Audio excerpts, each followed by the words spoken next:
Hi everyone. I hope you're doing well. I hope you're staying safe and healthy, and I hope you're finding moments of peace and calm and joy and love. I hope you're staying connected to your loved ones, and I hope you're finding support in your larger social network. Even though we're physically separated, we're still very much engaged with each other and connected. And right now, we've been all in this stressful, traumatic experience for a long time.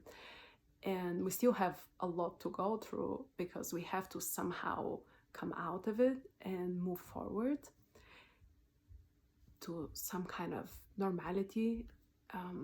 And there's a lot of questions and concerns and doubts of how that is going to happen, and also how it will look like.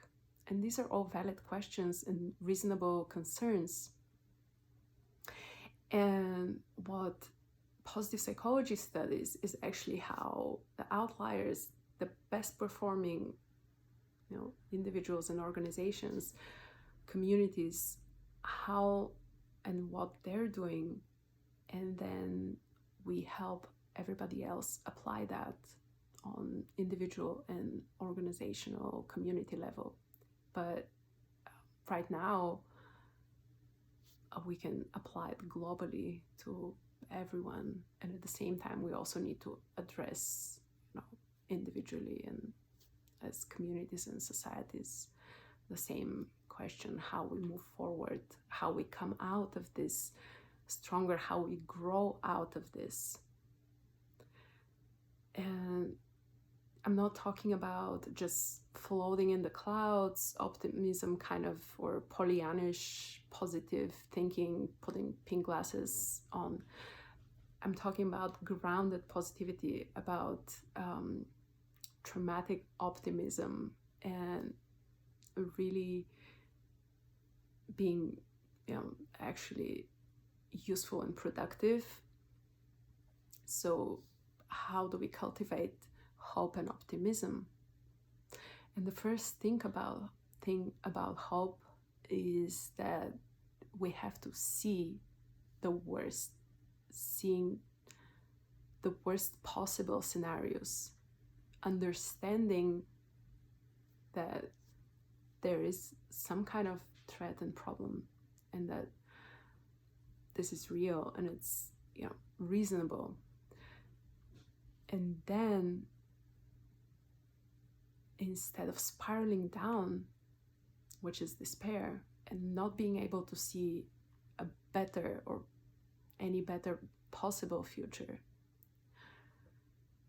that's despair. And we can have moments of despair. We just recognize that this is our brain. We might be just tired or sleep deprived or just exhausted, and that usually turns on our negativity bias, and we're more prone to depressing or despairing thoughts. And just recognizing that, okay, we're having this moment, and we can change that. We're very malleable, and if we're more conscious about it, we can, it's much easier to change. And so hope is seeing that worst case scenario, recognizing the threat and or possibilities,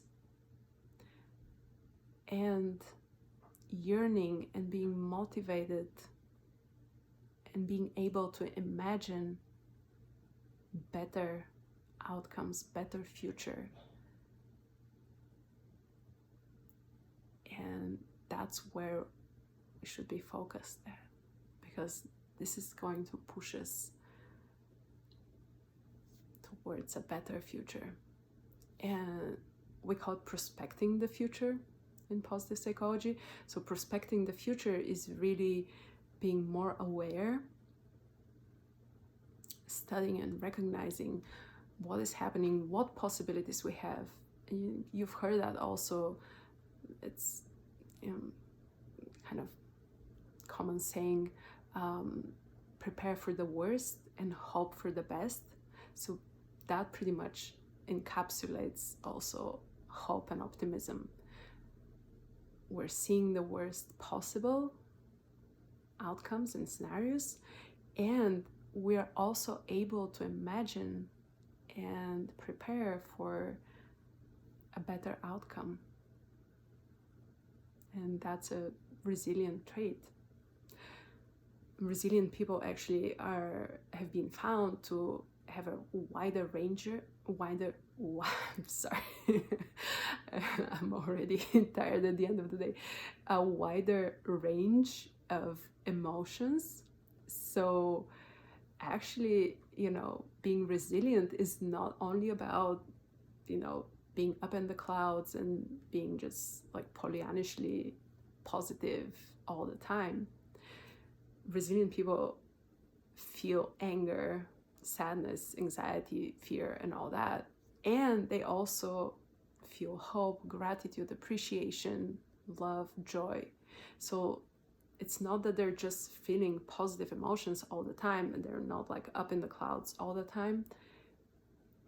They're more able, more flexible. They have a wider range of emotions. So they allow themselves to feel the sadness, the fear, the depression, the despair, and they're also able to see better and hope for better and be motivated to work towards better future. So we'll explore a lot more about that, and I'm actually putting together a course that I'm launching in this Friday, May 8th, and it will basically give you some guidance and some prompts to do some of your own exploration and journaling. I'll keep it simple and short so that it's actually doable. I know everyone is loaded with a lot of extra chores and things right now, so I think it's important to keep it realistic and effective. And there will be also webinars with Zoom calls that you'll be able to ask questions and have a discussion, and we'll talk about it. And then you'll also receive some videos and some prompts that you'll be answering for yourself so that you can do some work, because just learning about something doesn't do the work. And also, I don't teach just to give information to people. I teach for transformation. So you have to meet me halfway. You'll have to do your part to actually benefit from what I'll be offering. So if you're interested, send me a message with your email and any specific issues that you're struggling with that I'll try to address in maybe the conversations or in some of the exercises that I'll be sending out. So I want to be, most relevant and helpful and useful for those who participate. And I'll leave it with a flexible donation-based fee so that anyone who needs it can participate, so that that is not some obstacle. And I hope you join me. Send me any questions, and again, if you're interested, let me know. I'll be sharing a link for registration soon.